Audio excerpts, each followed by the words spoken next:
Selected short stories by Saki. The Mouse.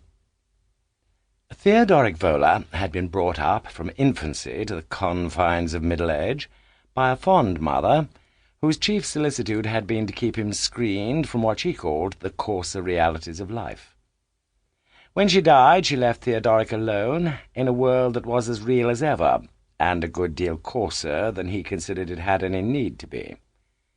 To a man of his temperament and upbringing, even a simple railway journey was crammed with petty annoyances and minor discords, and as he settled himself down in a second-class compartment one September morning, he was conscious of ruffled feelings and general mental discomposure. He had been staying at a country vicarage, the inmates of which had been certainly neither brutal nor bacchanalian, but their supervision of the domestic establishment had been of that lax order which invites disaster. The pony carriage that was to take him to the station had never been properly ordered, and when the moment for his departure drew near, the handyman who should have produced the required article was nowhere to be found.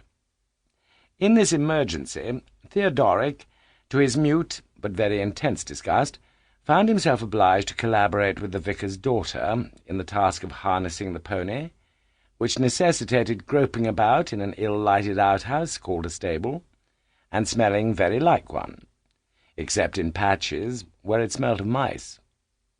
Without being actually afraid of mice, Theodoric classed them among the coarser incidents of life, and considered that Providence, with a little exercise of moral courage, might long ago have recognized that they were not indispensable, and have withdrawn them from circulation.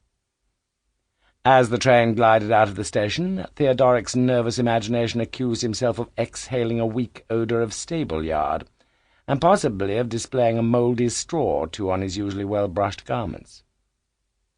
Fortunately, the only other occupant of the compartment, a lady of about the same age as himself, seemed inclined for slumber rather than scrutiny.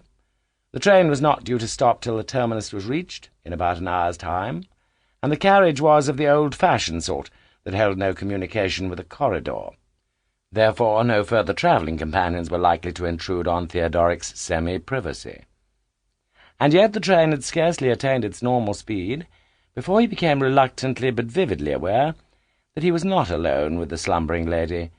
He was not alone even in his own clothes. A warm, creeping movement over his flesh betrayed the unwelcome and highly resented presence, unseen but poignant, of a strayed mouse, that had evidently dashed into its present retreat during the episode of the pony harnessing. Furtive stamp. Sample complete. Ready to continue?